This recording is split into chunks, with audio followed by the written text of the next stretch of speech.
Welcome back, my dear sweet friends. My name is Emmy. My husband is Paul. And for those of you who are new here, we are an early retirement, debt and mortgage-free couple living in the state of New York. And did you see the opening clip? Did you catch the dolphins? Yes, we saw a dolphin, and I was like, Paul, run to the water, run to the water. We were in Cherry Grove, South Carolina, and the little dolphin was saying hello, and we wanted to capture it and share it with you all. We did just come back yesterday. We did the 12-hour trip from North Myrtle Beach to New York in one day. Not that I recommend that at all, ever. Feeling a little car lagged, but we wanted to get on, see you all, and share a video with being that we didn't get to upload it yesterday. Today's video, what we wanted to share with you is our little house in South Carolina. You have heard us talk about this home many times. You have seen several videos that we have made while we were down there. But we thought it'd be fun to actually explain how we manage financially the little house down there and what it looks like, so you can put a house to the place, to the name kind of thing. First thing we will do is tell you exactly how we manage the second home in South Carolina. It was a family home bought in 1981. That is basically when North Myrtle Beach was not much. It was much different than it is today. We are not on the beach. Please don't think this is like this elegant beach house on waterfront. Nothing like that. It's actually 8 miles inland from North Myrtle Beach. It was basically a farming community. When my mom and dad looked to buy a second home down there, my dad wanted to garden and my mom wanted the ocean. So they compromised. They bought the little house. And when I say little house, literally it's 5 rooms, okay? You have a kitchen, a living room, a bathroom, and 2 bedrooms. It's under 1,000 square feet. I think it's like 980 square feet, Paul? Something like that, yeah. It's easy to clean. Very easy to clean. My mom passed in 2017, and Paul was set to retire in 2018. I had to figure out whether after Paul was going to retire, would we be able to afford it? We sat down as usual, looked at all the bills, what it entailed. We literally have 5 bills down there. We have electricity, we have an alarm system we pay for, home insurance, we have taxes, we have a wonderful friend that does our yard work for us, because you don't ever want the house to look like nobody lives there. So he maintains the grounds for us. That's basically all the bills we have. We have no cable. We have no internet. We have a well. There is no water we have to pay for. The garbage is included in the taxes. Our taxes are way under 1,000, and that's because we live in New York. If we lived there, I think they would drop down to about $300 a year. So we budgeted everything out, and we realized it would cost us about $250 extra a month in conjunction with the bills we had here. Could we do it? I'll be honest with you, we did toy with the idea of selling the house at first. We realized that how much we love the little house. We love the area of North Myrtle Beach. Our bills come in less than $3,000 a year for the little house. And any of you who take a beach vacation for a week or 2 weeks and have to rent a place, this is a pretty good deal. So we thought property there will never come down. We look at the house as almost an investment. Not only is it a dear, sweet home and we love it, but we also look at it as something down the line. If we do need to sell, we sell. But for right now, we're able to keep it and maintain it. What did we do for insurance down there? Home insurance, even 8 miles in from the Atlantic Ocean, was high. So I called up my insurance company here in New York that has my house and my cars on it, and they were able to include the little house in South Carolina. Our house down there, our house here, and our cars are all tied together in one insurance bundle, so we were able to get a discount. When you insure a house, they insure the things inside of the house. Well, we basically have not a lot in the house, as you will see. So we took the lowest amount for the inside of the house because basically we really just have some furniture in there, as you're going to see. And before we start the home tour, I just want you to not have a preconceived notion that this is going to be this big glamorous beach house. It is a small house in the country in the state of South Carolina. We think it's beautiful. We love it. It has not been updated in many, many years, probably since the 70s. Paul and I did put a new roof on it. It needed a new roof, so that is new. And we did buy new living room furniture because the furniture in there had to go. Oh, and we bought a new mattresses. But other than that, you're going to see 1970s revisited in the little house. I am going to turn this camera around and we are going to take you down to South Carolina with us. Sit back, relax, and we hope you enjoy this.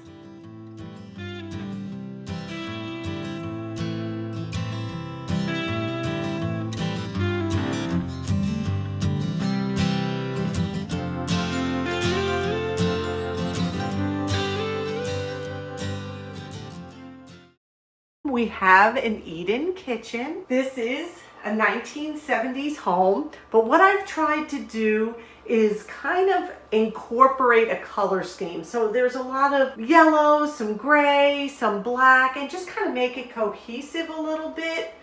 Against that wall, do you all see that apron? So pretty. It was hand embroidered, it looks like. One of my viewers sent it and it's right here now. It's staying here. The door here leads to our backyard, and I'll show you now what the backyard looks like from this doorway. We do have almost an acre of property.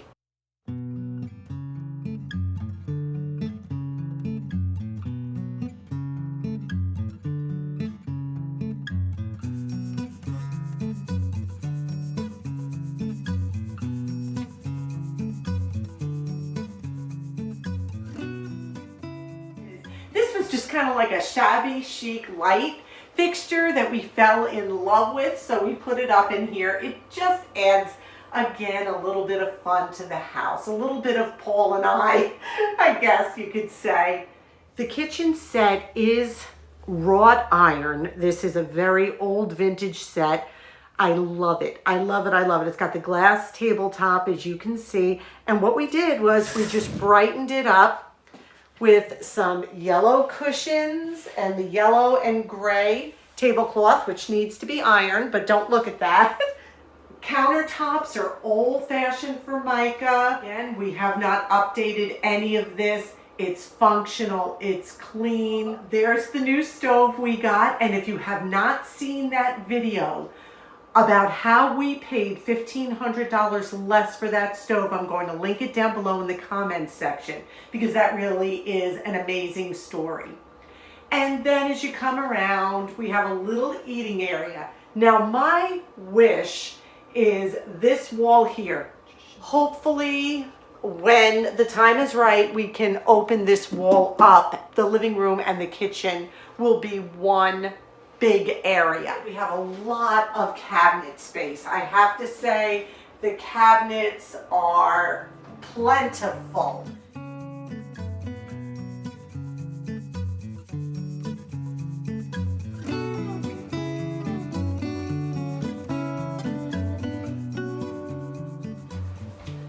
And behind the louver doors in the kitchen, we have a full-size washer and dryer and a bunch of cabinets in there as well.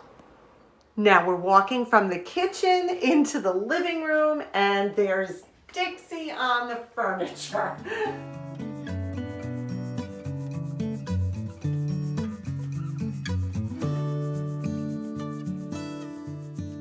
This lamp, our son bought a pair of for our anniversary. This is the snowy egret, one of my absolute favorite birds. They are in this area all over, and they are just beautiful. Now the furniture you're seeing is new. Paul and I did buy the furniture, the couch, the love seat, and the chair. And what I did was I kept it in that grayish blue, almost like a steel color, to pull in the kitchen with some pops of yellow, just to bring these two rooms together because they are so close together. If y'all saw the DIY that Paul made for me, and these are the little magazines we keep in it, the Myrtle Beach guys.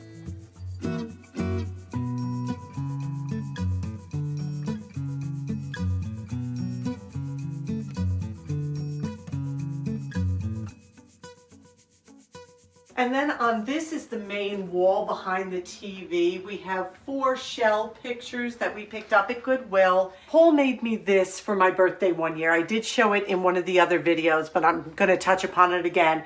It was an old window, and he took pictures that were taken through the years of the little house down here. That is what the backfield used to look like. It was completely used for farming. There's our son, my dad's tractor. Here's the dear neighbor that was next to us. He had a golf cart and he would take our son all over the property. Down here's my dad. You can see the corn he grew out the backfield. He had a beautiful garden. Oh my goodness. And our son feeding the chickens in the back.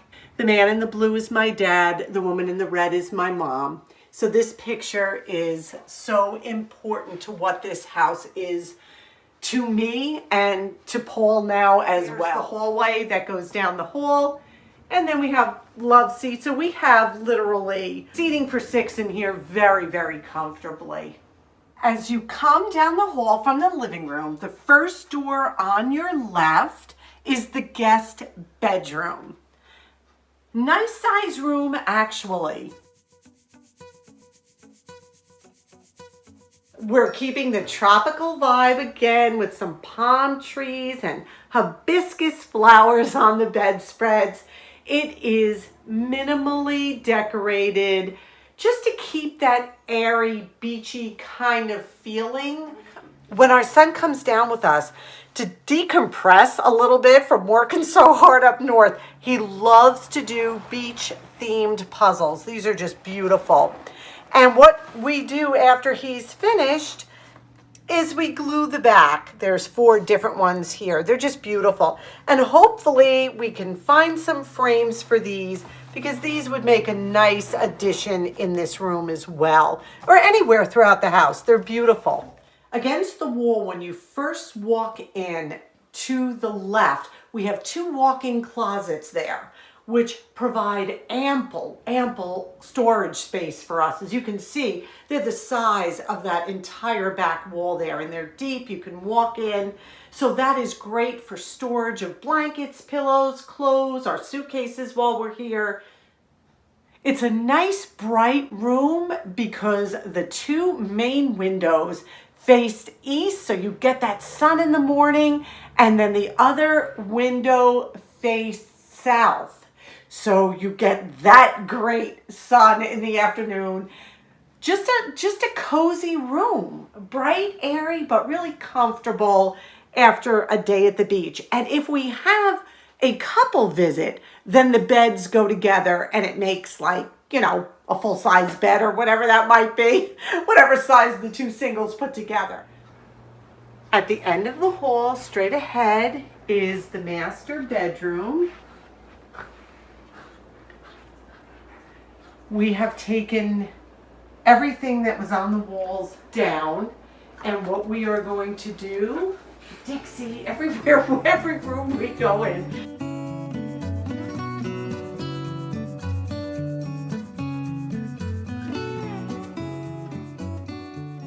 This room needs to be painted, so we took everything off the walls.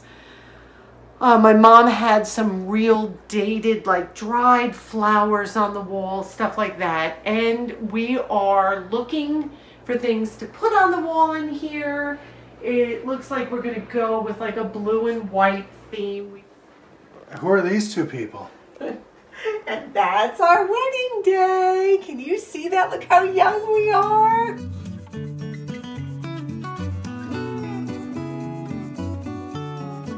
We have folding closet right back here, nice big one.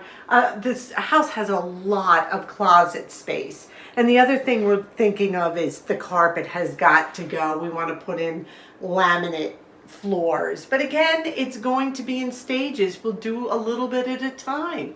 It's a work in progress, but it is a brick home, solid, and we're very blessed to have it. As you come down the hall from the living room on the right side, across from the guest bedroom, is the bathroom. I know, the shower curtain shocked you. I love that shower curtain. It's a little bright, but I'll tell you, it is so fun and whimsical, and it just reminds me of a happy place. It really does. And I love that it matches my starfish and my seahorse.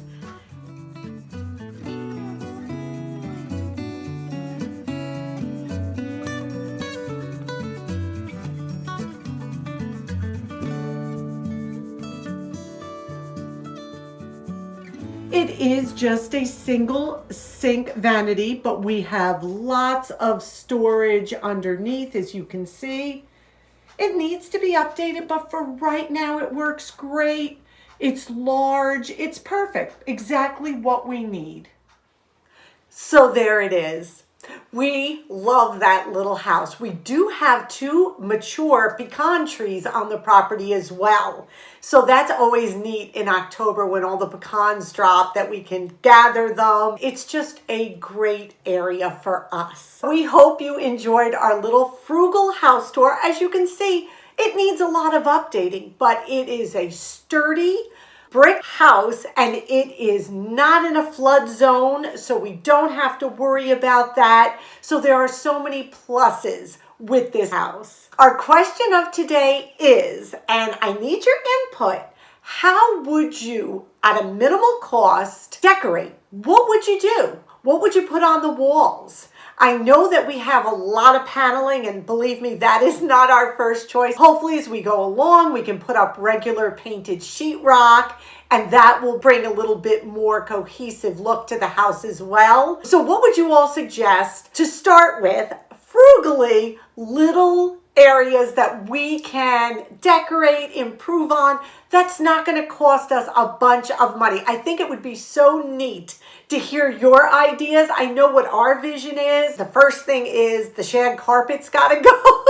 I would love to hear what you all think. We thank you for spending this time with us. In showing you this home, we hope it just encourages you. We have cut out a lot of things in our lives financially to make room for other things in our lives. It's priorities. It's everybody's frugal journey is so different. And I say that, and you know we say it all the time.